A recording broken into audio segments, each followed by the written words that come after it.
अब इस question number 4 को देखिए। A sum was put on simple interest at a certain rate for 2 years. कोई अमाउंट है जिसको हमने 2 साल के लिए किसी सर्टेन रेट पे सिंपल इंटरेस्ट के लिए दिया है।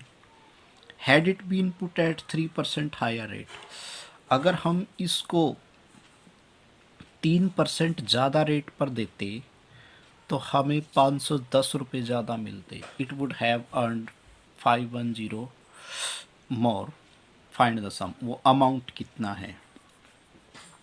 इस क्वेश्चन में वो ये कह रहा है कि अगर हम 2 साल के लिए किसी सर्टेन रेट पे अमाउंट को सिंपल इंटरेस्ट पे देते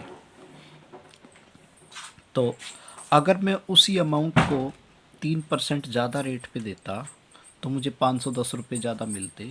तो मुझे ये बताना है कि वो जो है सम कितना है। तो उसके लिए मैं क्या करता हूँ, सम को मान लेता हूँ।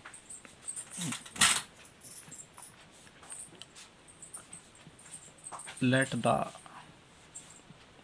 सम बी एक्स रुपीज़। मान लो मेरे पास जो है वो एक्स रुपीज़ हैं। तो प्रिंसिपल तो मेरा एक्स हो गया। रेट मुझे पता नहीं है, रेट मान लो मैं ये मान लेता हूँ, let rate of interest be R जो है R% per annum. Rate of interest मैंने R% पर एनम मान लिया। टाइम मुझे ऑलरेडी गिवन है, टाइम मेरे पास है 2 ईयर्स। तो आफ्टर 2 ईयर्स मेरा सिंपल इंटरेस्ट कितना बनेगा।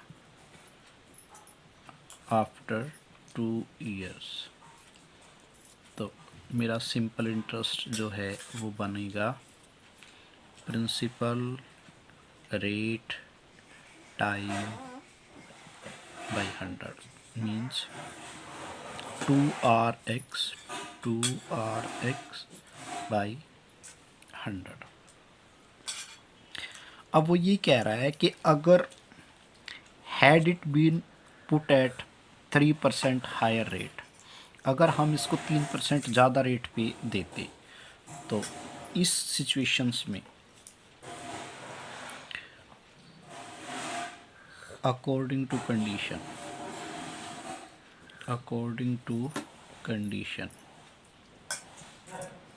तो मेरा नया जो रेट ऑफ है, new rate of interest, new rate of interest मेरे पास क्या बन गया, 3% ज़्यादा यानी कि R+3% पर एनम। तो इस केस में मेरे पास सिंपल इंटरेस्ट क्या बनेगा।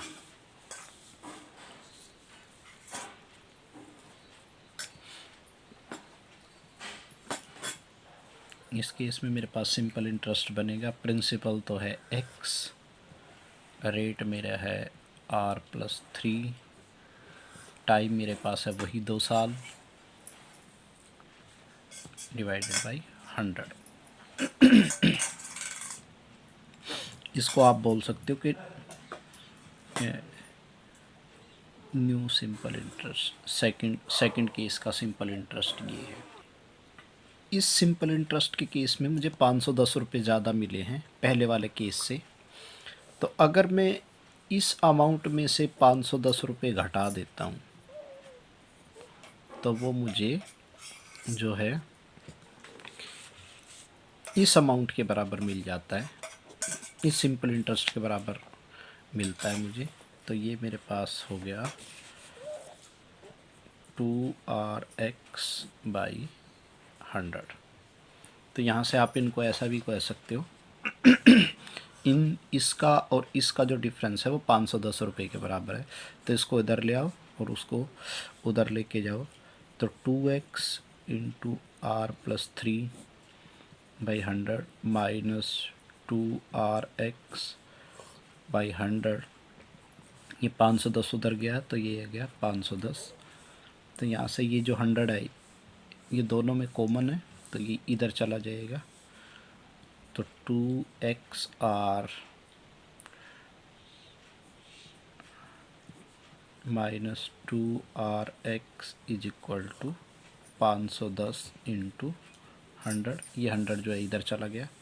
यहाँ से दो भी, ये दो भी हटा दो तो ये 2 से यहाँ पे आएगा ये 50। ये देखो XR ये तो आपस में कैंसल आउट हो जाएंगे।